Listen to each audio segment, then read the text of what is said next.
Hello everyone, आज हम देखेंगे कि एलसीएम कैसे फाइंड किया जाता है। तो एलसीएम का मतलब होता है लीस्ट कॉमन मल्टीपल। मतलब अगर 3 नंबर हैं तो उनका सबसे पहला कॉमन मल्टीपल कौन सा है, उनके टेबल में सबसे पहला जो कॉमन मल्टीपल आएगा उसको बोलते हैं एलसीएम।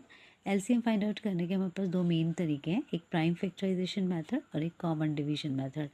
तो जो प्राइम फैक्टराइजेशन मेथड होता है उसमें हम सेपरेटली सबके प्राइम फैक्टर्स बनाते हैं, जैसे हमने 12 के बनाए। ठीक है, कैसे हम प्राइम फैक्टर्स बनाते हैं, मतलब प्राइम नंबर्स को ही यूज़ करते हैं फैक्टर बनाने के लिए। तो यहाँ पे आ जाएगा 2 6 12 2। ठीक है, 2 3 6 एंड 3 1 3। वैसे हमने 16 के बना लिए और वैसे हमने 18 के बना लिए। 2 9 18, 3 3 9, 3 1 3। ठीक है, अब मेन है इसकी एलसीएम निकालने का। तो प्राइम फैक्टर्स हम सबसे पहले लिख दिए 12 के प्राइम फैक्टर्स थे 2 इंटू 2 इंटू 3, ये होते हैं प्राइम फैक्टर्स। ठीक है, ये लिख दिया हमने। तो इसको हम क्या कर सकते हैं, अगर हम 2 इंटू 2 नहीं लिखना चाहें तो इसको लिख सकते हैं 2 कितनी बार रिपीट हो रहा है, 2 बार। तो यह लिख सकते हैं 2 पावर 2 इंटू 3 पावर 1। 3 एक ही बार रिपीट हो रहा है। अब लिखेंगे prime factors of next number 16। 16 क्या आए थे, 2 इंटू 2 इंटू 2 इंटू 2, 4 टाइम्स 2 आया था, 2 इंटू 2 इंटू 2 इंटू 2। तो हम इसको बार बार रेपिटेशन में ना लिख के, जब सेम नंबर बार बार रिपीट होता है मल्टीप्लाई में, तो हम उसको उसकी पावर में लिख सकते हैं। 4 टाइम्स रिपीट हो रहा है तो 2 पावर 4 लिख दिया।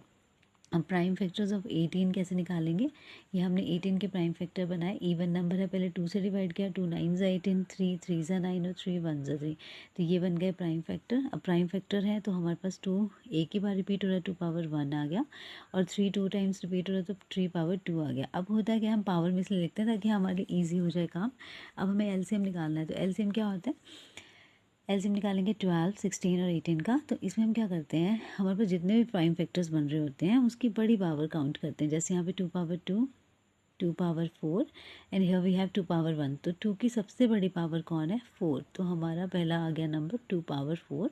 अब 3 पावर 1 है, यहाँ पे नहीं है 3, और यहाँ पे 3 पावर 2 है। तो दोनों में से जो बड़ी पावर होगी वो हम यहाँ काउंट करते हैं। तो हमारे पास एलसीएम क्या आएगा, 2 to the 4 to the 8 to the 16 into 3 3 9। तो एलसीएम आ गया हमारे पास 144। अब यही एलसीएम हम दूसरे वाले मेथड से चेक करते हैं। दूसरा होता है common division method. Common division method में क्या करते हैं, हम तीनों नंबर एक साथ लिख देंगे। अब इनको हम प्राइम फैक्टर से करना शुरू करेंगे। तो सबसे पहले ये तीनों ही इवन नंबर है तो 2 से स्टार्ट किया, 2 6 12, 2 8 16, 2 9 18। ठीक है, अब हमने फिर से 2 से किया, 2 3 6, 2 4 8 और 9 एज इट इज़। जो नहीं डिवाइड होते उनको डिवाइड नहीं करते। 9 नहीं आता है 2 के टेबल में तो नहीं डिवाइड किया। अब पहले 3 से कर लिया हमने, तो 3 1 3।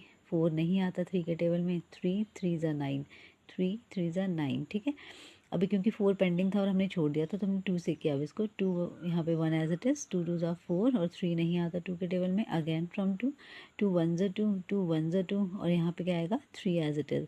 अब एंड में हमने 3 से कर दिया। ठीक है, तो कॉमन डिवीजन मेथड में जब हम एलसीएम लेते हैं, ये लिया हमने सेम ही नंबर्स का एलसीएम, तो वो क्या होता है, यहाँ जो भी हमने फैक्टर्स लिखे होते हैं 2 into 2 into 3 into 2 into 2 into 3, तो ये हमने इनको यहाँ पे मल्टीप्लाई कर देना, तो बन जाएगा। देखो दोनों केसेस में जो एलसीएम है, मेथड चाहे कोई भी हो, आंसर हमेशा सेम आता है।